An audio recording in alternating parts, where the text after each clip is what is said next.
Guys, and welcome on board. Today we'll be looking at the lives and times of President Muhammadu Buhari through the lens of a public affairs analyst, Dr Ononuju. At the end of the day, tell me what you think about Buhari's legacy. He's going to be looking at the good, the bad, and the ugly. Staying with us, and as we said earlier, Nigeria, at this time has received the news of the passing, the death of a former Nigerian head of state and President Muhammadu Buhari. They were born, he passed in London hospital yesterday, and the body is expected back in Nigeria today. And of course, as expected, there have been speeches, tributes all around the world, the African continent, especially Nigeria, extolling his virtues, what he stood for, who he was. The military head of state got in at some points, was overthrown by, Ibrahim Babangida. He was detained, arrested, released later. He wanted to be president as far back as 2003, 2007, 2011. Finally became president in 2015. So his presidency was heralded in all kinds of, back and forth. When he wanted to be president, he ran under three, fronts: anti-corruption fight, an improved economy, and of course, improved security. Was he able to achieve any of that? We'll be looking at the life and times of the man today. And President Tinubu has the order that, or has instructed, as a mark of honor for Muhammadu Buhari, the nation's flag will be flown at half-mast today. An Federal Executive Council meeting will be held tomorrow. The Chief of Staff and the Vice President will herald the body back, and it was being, be given honor. But for many Nigerians, who was the man Buhari? As a head of state, as a military ruler, and later as a president, what did he really stand for? We look into that this morning. Very quickly, we have Dr. Ononuju, DJ Heritage Center, and of course, a politician joining us today. Dr. Carr, good morning. Thank you for joining us. Good morning. Very good to have you this morning. Thank you very much. The man, Muhammadu Buhari, has died. Of course, you were around during his military days. You were around during his him being president days, and yesterday he passed. How would you describe the man? Well, Buhari was an enigmatic figure, very much unknown to most Nigerians, because when first he was a military president, I lived in Ikeja. And I was in Ikeja, Lagos, when he was overthrown by President Babangida. And so we didn't know him, but people believed a lot that the rhetorics that he mounted then, if they had given him chance, he would have done them. Then finally, after several trials, he became a president under a democracy and went on to do things for which, as I'm talking to you today, in the Hausa state of Katsina, as they heard that he died yesterday, children were running along the street celebrating, saying, Buhari Yamutu. And they were all laughing, Buhari is dead. Why are Hausas jubilating at Buhari's death? Because Katsina is about 87% Hausas, but Katsina doesn't have a Hausa as governor, deputy, SSG, or whatever. They were totally cleansed. In Katsina, Hausas were so killed that in places like Basari, Dutsima, Kankara, Damusa, and places like, where will I call now? Even in Katsina itself, Hausas were being killed by foreign Fulanis. I went there, that was in Kankara. I went from the Briningwari, Funtua, Kankara Road, and I got there, and Hausas were complaining that foreigners, foreign You know, and when I met some foreigners, I found that they were not Nigerians. Most of them who spoke Bambara as most speak French. So they were from Mali. They were displaced from Mali due to the war in central Mali in a place called Mopto between Fulanese and Dogons. And they came in. Yes, Buhari tried to find them accommodation by trying to resettle them in what he called grazing reserves. Nigerians didn't give him. And then, despite all he did, he couldn't get land. And they started in Katsina State. That's why Katsina is very, very unique. It was in Katsina where these killings, the industrial scale ethnic cleansings of indigenous people started to take land of Hausas to resettle Fulani refugees from Mali. Now, as he died, Hausas are celebrating on the streets of Katsina that Buhari has died. Yes, I read yesterday his wife begging that Nigerians should forgive him, that he said that Nigerians should forgive him for his mistakes. That's probably because he didn't know that 8 years of reign wouldn't be enough for him to achieve that which is sought. Part of his legacy, you saw when Tinubu visited Benue State. That's what he did. He Afghanistanized our military, so much so that those who are now in charge in our military cannot protect Nigerians. They can't protect us. That's why you saw foreigners referring to our military as cowards. That was Buhari's doing. And today, you saw, this is Buhari's legacy. You cannot run away from it. Dr. Ononuju. You can't run away from it. Yeah. All right, Dr. Ononuju. Looking at the life and times of President Muhammadu Buhari, he's a man of many sides, you know, different opinions from different angles, depending on who you ask. For you, as a public affairs analyst, Dr. Ononuju, what is one thing that stands out for you during the time of Buhari? What do you like about the man? What was one thing he did right? One thing that stood out for you that, oh, he did this right? Talking about the man, Muhammadu Buhari. Politicians are known for trying to deceive the crowd. Buhari was a master class when it comes to deception. Buhari was fundamentally dishonest, deceitful, and if you also checked about him, he was, for me, he was just incompetent in managing Nigeria's diversity. You can't take that away from Buhari. Yeah, Dr. Ononuju, and this is the issue. Yeah. The question is, what was one thing you liked about him? One good thing. That's what I liked about him. That's what I liked about him. He was a master class when it comes to deception. You see, because Buhari was seen, and we called him Megaskia. Megaskia in Hausa means the truth master. I grew as a Hausa child. So I knew him and I believed in him. And even when they said it, I didn't support him when he was running for president. But when he got in, I said, okay, to Yenzimona de Megaskia, Kobashi Megaskia, who knows he's going to do good things. No. What Buhari did now was he wasted his 8 years. We had 3 recessions under Buhari.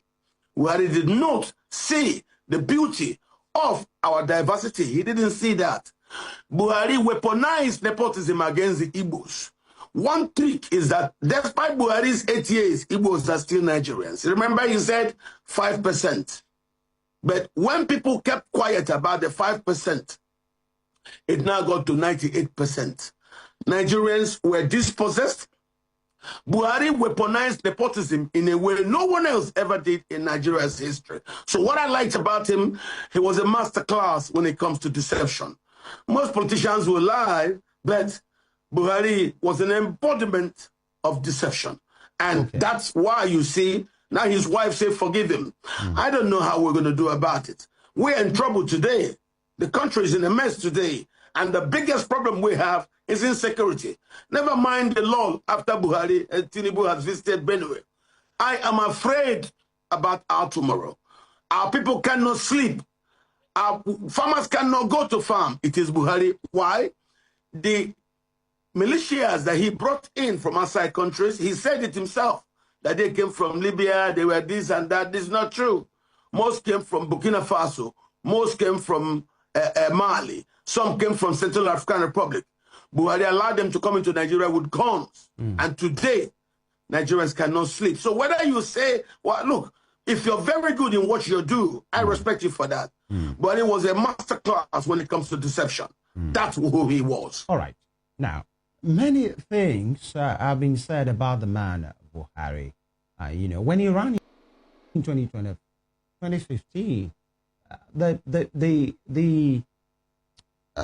you know, the demeanor around him, the mystery around him, in fact, the projections and the testimony around him was a very anti-corruption czar, somebody who was going to fight corruption because doesn't live a flamboyant lifestyle. He has been somebody who live on the low, even though he has been head of state before, and somebody who wouldn't be given to an ostentatious lifestyle, and somebody who will control the realm, you know. But when he got in, the rest is history for Nigerians to say. Maybe he really got what he promised, or get Nigerians what he promised by anti-corruption fight and all of those things. If it was a ruse, or it was a success, or it was just a front for him to come in now. When he was military head of state, he was there with, you know, his right-hand man, the late Tunde Idiagbon. And many persons remember to say it was a no-nonsense era. It was war against corruption era. And everybody fell in line, were whipped in line. You can't throw things anyhow on the road. You cannot steal. You'll be jailed and all of those things. Many persons still have that memory of him to be that man who, you know, never wanted to see or hear anything as far as corruption is concerned. That was how he and Idiagbon ran the government in the 80s. Will you say that wasn't a credit to the man?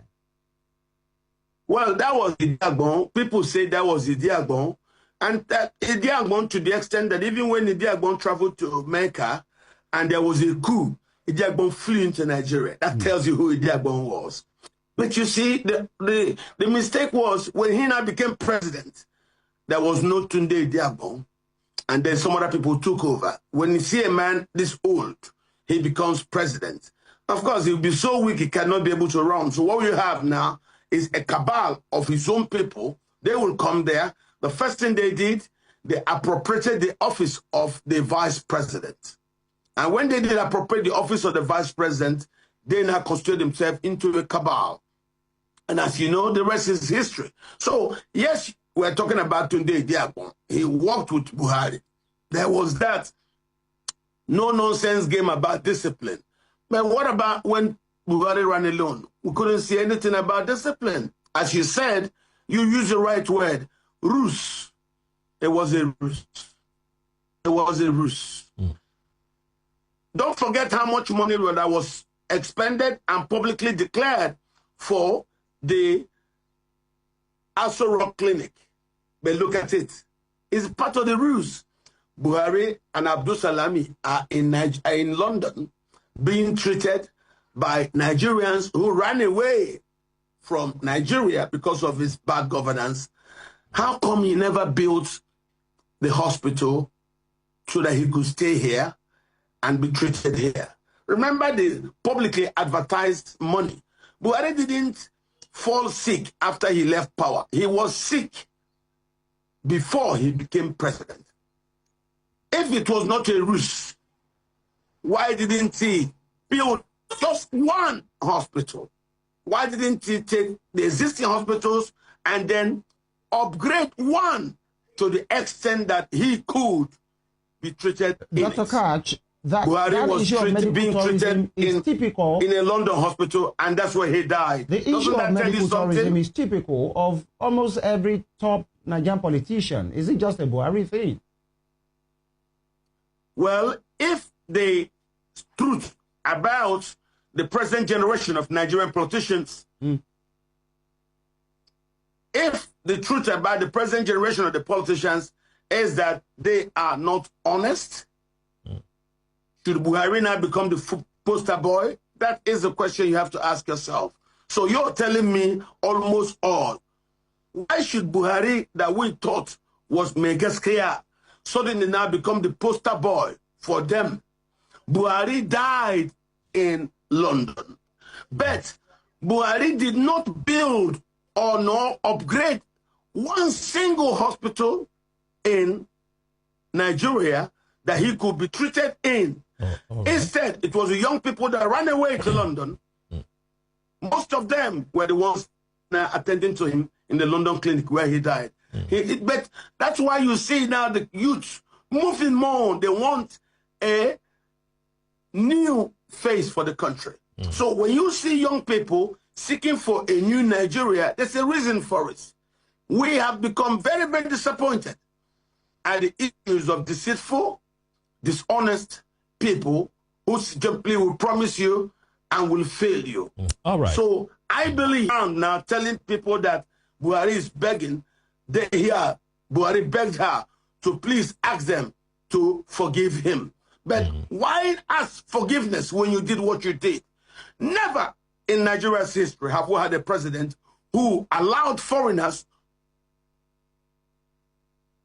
Oh, unfortunately, we lost audio connection there. We'll try to reestablish connection. Now, I was about to, hit him with one critical point there. He was talking about Nigerians, not being happy about a leader who, promoted foreigners taking over Nigeria and all that. Well, yes, if you ask me, that could be subjective as well. Buhari as a man, he has said a lot of things about Buhari. Yes, not every Nigerian loved Buhari. I was actually hoping he could mention one good thing. No matter how bad a man is, I believe there should be a good side. Something he did well. I hope we actually get to that. Apart from that, I hope Dr. Katch can hear us, and when he joins us back, there's this issue I would like him to address. In 2018, because I was just seeing a report, I was looking at a report, a BBC report published on 3rd of December 2018 about Buhari denying claims that he actually died in London. That was the biggest controversy in Nigeria. In 2018, there were reports. Dr. Katch, can you hear us now? Well, that issue was... Okay, I'm about to land. Please hold on, Dr. Katch. So thankfully you can hear us. So talking about the issue of 2018, when Buhari was in London, he was ill for some months. He was not in Nigeria. Some documents came up being spread by Nnamdi Kanu. There was even a document showing a condolence letter signed by the Queen of England. So it was reported that Buhari actually died in London and that he was taken to Saudi Arabia. Then he was replaced by a body double, Jubril, from Sudan, infested with rats and all that. So it was really a big controversy in Nigeria. What do you say about that period? Well, that is, Garba Shehu has said that he lied about the rats and the infestation. All I could tell you, I was in Abuja at that time. You see, the use of body doubles, it's a norm used across countries by presidents and leaders. So, yes, Buhari was sick, but because of the overwhelming clamor for him to return, somebody returned a body double, and it wasn't Buhari, and that body double didn't have the biometrics to gain access. So if you ask me, I will tell you, yes. There were different pictures that different people who look like Buhari, those were body doubles. But I will tell you that body doubles are not new. Body doubles are used across the world by several people in statecraft. The body double that time, the person who came back didn't have Buhari's biometrics. Yes, he had Buhari's face, but he couldn't enter that particular place and that was why they had to get Julius Berger to come and remove it and then try to just give a key that will go in and out without a biometric lock for it to open. That's what happened. But Buhari didn't die. No, Buhari was sick.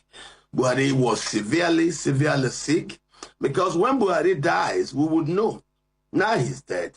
Now we know. Now the games of apology have started going around. But then we are talking about who he was. Under him, Nigeria had 3 recessions. Not because Nigeria didn't have the intelligent people to run an economy, because Buhari's nepotism shut out intelligent people from governance. He only took the people he said were his people, clans people. Sorry, Dr. Katch. Sorry to cut in, Dr. Katch. I just wanted to clarify on something. So are you saying at that point that a body double was actually returned to Nigeria first, who couldn't gain access into the president's office at the villa? That's what happened. That was what happened. But I'm telling you, that time Buhari hadn't died, but because of the disturbance we were having in regards to the amount of days he could stay out of office and why he should be mandated to hand over to the vice president, which he didn't hand over, somebody came in, but the person couldn't gain access because that was a body double. So they came in and the pictorial effect of, look at my face, Buhari is back. Yes, that was a body double. That was not Buhari. But Buhari was alive. Okay? So, but Buhari is dead now. And of course, you know, things like somebody dying and you're hiding it, you can't. Because Nigeria is not a state where people are not interested. People are interested. If he actually died that time, everybody would know. Right. Buhari was alive, but Buhari was seriously challenged health-wise. So a body double, and there were several occasions where the body double was sent. People now start looking at the neck, start looking at the ear. The earlobes were nothing is perfect. You could make a body double that could be very, very good in facial matchings, but may not have the other attributes of that particular person for which the body double is being done. In the US, there's a body double. If a president is not well, doesn't want to go somewhere, a body double can just put the thing on and then move there. So that's not a big issue. All right. Let's remove it. Now, the issue of forgiveness, remember, when May 2023, just before the man, President Muhammadu Buhari, left, he was quoted to have said, "Whoever thought that there has been some form of injustice on him, we are all humans. There is no doubt I hurt some people and I wish they would pardon me. And those who think I have hurt them, please pardon me." Those were his parting words when he was leaving the villa, to say, whatever I've done, it's, you know, it is what it is. He is human at the time, and so they should please forgive him. One would say it's one of those things. I know some of the statement I had said before was the issue of I'm for everybody, I'm for nobody, you know, and many things that were attributed to the man Muhammadu Buhari, who thought he has done his best for his country. And, you know, recently, one of his assistants, media assistants, that's Garba Shehu, in his book that he launched like a week or two ago, said the issue of the rat infestation in the villa was just a diversionary, you know, tactics, because people were on their neck that time while Buhari was sick and away in London, and they needed to divert the attention. And something happened. He just had to throw that to the media so that the people can feast on that while, you know, they will leave them and stop pressing their necks verbally, by the way, asking for Mr. President, because that was the time that he was away in London. And even many of his cabinet members were not allowed to see him because he was critically ill. And he said many persons who understand how this thing works say it's not out of the state. I mean, it's not out of the ordinary. By the time you create things so that the people can be busy and leave the actual talk. Now, as we are rounding off, my colleague asked you, Daniel said, is it that you don't see anything that the man did well? You said he mismanaged the economy, 3 recessions, but you didn't factor that there was COVID at that time as well. The whole world was in recession. That was a part of the recession that Buhari had as well. There were issues of nepotism, especially the security arm of the government. But for you, Dr. Ononuju, you are saying Buhari's reign, either as a military leader, even as a military leader, the idea, everything that they did, any good from that era was from Tunde Adiagbon. 8 years of Buhari, you are saying it was a 0. Is that what you're saying? No. There's a good thing Buhari did. Tell us. There's one great thing Buhari did for which we're happy. There was, you know, the issue of settler colonialism. Nigerians didn't understand it before. Buhari was that exposed it. I would say that Buhari's greatest legacy was exposing the Fulani and their plot over the rest of the country. And we must thank him for that, whether you like him or not. The way he overdid it exposed the Fulani for who they are. Today, the first group of people in Nigeria who are jubilating that Buhari is dead are Hausas. The people who suffered the most in Buhari's 8 years were Hausas. Hausas in Katsina, Hausas in Sokoto, Hausas in Zamfara. The core Hausa states that don't have no mix in Nigeria are Katsina, Zamfara, Sokoto, and Kano. These are core Hausa states with no mixes. But Buhari allowed the industrial scale ethnic cleansings to start against Hausas. And that's why I told you, Hausas in Katsina today are jubilating Buhari died. Go to Katsina, you wouldn't know it is Hausa land. Go to places like Basari, go to places like Sapana, Dutima, then Musa. Dr. Ononuju, this thing that you're saying that it was a legacy of Buhari. As I'm talking to you, is that you being, are jubilating all over. Is that you being sarcastic? Whether you like it or not, what? Is this you being sarcastic, calling this a legacy of Buhari, or you actually mean it? This is the truth. Why are we going to forget it? What I've told you is the truth.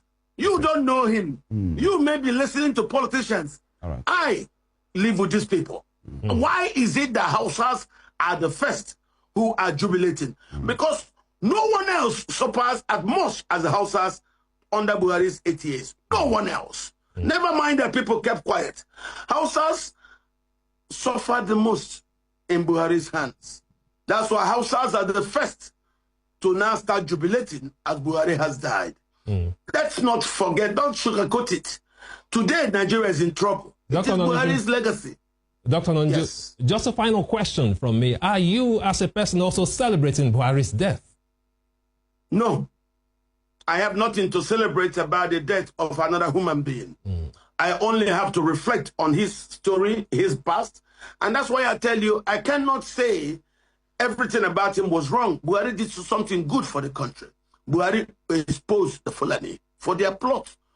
Buhari actually allowed them to put their game of settler colonialism on steroids. It was Buhari. All right. It was that steroids that the thing came on. That was how Nigerians now woke up. I have spent 12 years of my life trying to educate Nigerians. I have done a lot on television. Buhari made it easier for me, for Nigerians to understand the things I was saying. Dr. Ononuju, we really have to go now. Thank you so much for joining us on the conversation this morning. That was Dr. Ononuju, DG Heritage Center. He's also a public affairs analyst. Thank you, Dr. Ononuju, for joining us again this morning. Thank you very much for having me. Absolutely. We'll take a short break. When we return, we dive into another critical conversation. Please stay with us.